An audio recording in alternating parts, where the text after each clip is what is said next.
గోదావరి జిల్లా రాజానగరం నియోజకవర్గంలో ఉమ్మడి అభ్యర్థి బత్తుల బలరామకృష్ణ విస్తృతంగా ఎన్నికల ప్రచారం నిర్వహిస్తున్నారు. బత్తుల బలరామకృష్ణ ప్రచారానికి ప్రజల నుంచి విశేష స్పందన లభిస్తుంది. రాజానగరం నియోజకవర్గాన్ని అభివృద్ధి చేస్తానని, యువతకు ఉద్యోగ ఉపాధి అవకాశాలు కల్పిస్తానని, రైతులను ఆదుకుంటానని అంటున్న బత్తుల బలరామకృష్ణతో మా ప్రతినిధి రాజాబాబు ఫేస్ టు ఫేస్. తూర్పుగోదావరి జిల్లా రాజానగరం నియోజకవర్గం కూటమి అభ్యర్థి బత్తుల బలరామకృష్ణ విస్తృతంగా రాజానగరం నియోజకవర్గంలో ఎన్నికల ప్రచారం నిర్వహిస్తున్నారు. మీరు నిర్వహిస్తున్న ఎన్నికల ప్రచారానికి జనం బ్రహ్మరథం పడుతున్నారు. మొత్తం చూస్తే కనుక ప్రస్తుతం టీడీపీ జనసేన మీకు సమన్వయం ఎలాగుంది, వాళ్ళ సహకారం ఎలాగుంది? ముందుగా ఏబిఎన్ టీవీ ప్రేక్షకులకు నమస్కారాలు. ప్రస్తుతం ఈ రాష్ట్రం అంతా కూడా చూస్తే యాంటీ వైసీపీ కింద ప్రజలందరూ కూడా మార్పు జరిగింది. పూర్తిగా వైఎస్ఆర్సీపీ ఇంటికి పంపించేయడానికి ఆంధ్రప్రదేశ్ ప్రజలందరూ కూడా పూర్తి స్థాయిలో సిద్ధమైపోయారు. ఎందుకంటే ఏ విధమైన అభివృద్ధి చెందలేదు. నిరుద్యోగులకు ఉద్యోగ అవకాశాలు రాకుండా గత 5 ఏళ్ళు కూడా సర్వనాశనం చేశారు. యువత జీవితంలో ఒక ఉద్యోగం కానీ ఒక ఉపాధి కానీ ఏమీ లేకుండా ఇబ్బంది పడిపోతున్నారు.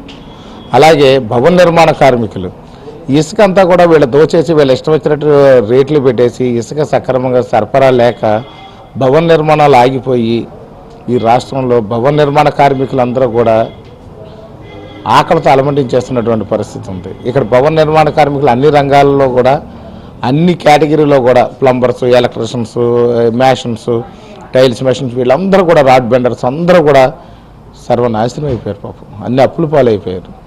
అలాగే ఇక్కడ రైతులు చూస్తే రైతులు కూడా గిట్టుబాటు ధర లేకపోవడం, సకాలంలో చెల్లింపులు లేకపోవడం వల్ల రైతులు కూడా అష్టకష్టాలు పడిపోయారు. ఇవన్నీ ఇక్కడ అన్ని విధాలుగా కూడా ప్రతి ఒక్క కేటగిరీ వాళ్ళు కూడా అన్ని విధాలు నష్టపోయారు. ఇలాంటి పరిస్థితుల్లో సంక్షేమం కూడా సక్రమంగా అమలు చేయలేదు. రోడ్లు లేవు, డ్రైనేజీలు లేవు, వీధి లైట్లు లేవు, తాగునీరు లేదు, సాగునీరు సక్రమంగా అందించలేదు. ఇలాంటి పరిస్థితుల్లో పూర్తిగా వైసీపీ మీద విరక్తి చెందారు. ప్రజలందరూ కూడా ముక్తకంఠంతో చెప్తున్నది ఒకటే, వైసీపీ విముక్త ఆంధ్రప్రదేశ్ కావాలి, చంద్రబాబు నాయుడు గారు ముఖ్యమంత్రి కావాలి. ఇది ఆంధ్రప్రదేశ్ రాజధాని లేదు అని చెప్పుకోవడం అనేది సిగ్గుసేటుగా మారిపోయింది.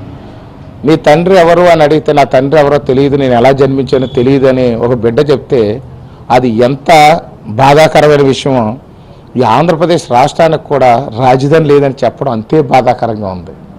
కాబట్టి ప్రజలందరూ కూడా ఒక్కటే కోరుకుంటున్నారు, ఎన్డీఏ ప్రభుత్వం రావాలి, ఆంధ్రప్రదేశ్ అభివృద్ధి చెందాలని చెప్తున్నారు.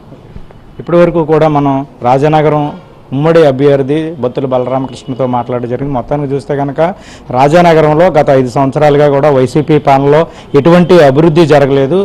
తాను గెలిచిన తర్వాత రాజానగరం నియోజకవర్గాన్ని అభివృద్ధి చేస్తాను. ముఖ్యంగా చూస్తే కనుక ఎవరైతే యువకులు ఉన్నారో వాళ్ళకి ఉపాధి అవకాశాలు, ఉద్యోగ అవకాశాలు కల్పిస్తాం, విద్యార్థుల కోసం మెరుగైన విద్యను అందిస్తాము, ఇక్కడ ఆరోగ్యాన్ని కూడా మెరుగుపరుస్తాం, ప్రజలందరికీ కూడా మంచి ఆరోగ్య సేవలు 24 గంటలు అందుబాటులో ఉండే విధంగా కూడా చర్యలు చేపడతాం. రాజానగరం నియోజకవర్గాన్ని ఆంధ్రప్రదేశ్లోనే అత్యంత అభివృద్ధి చెందే నియోజకవర్గంగా అభివృద్ధి చేస్తామని చెప్తున్నారు. ఇది రాజానగరం నియోజకవర్గం ఉమ్మడి అభ్యర్థి బత్తుల బలరామకృష్ణ అభిప్రాయము.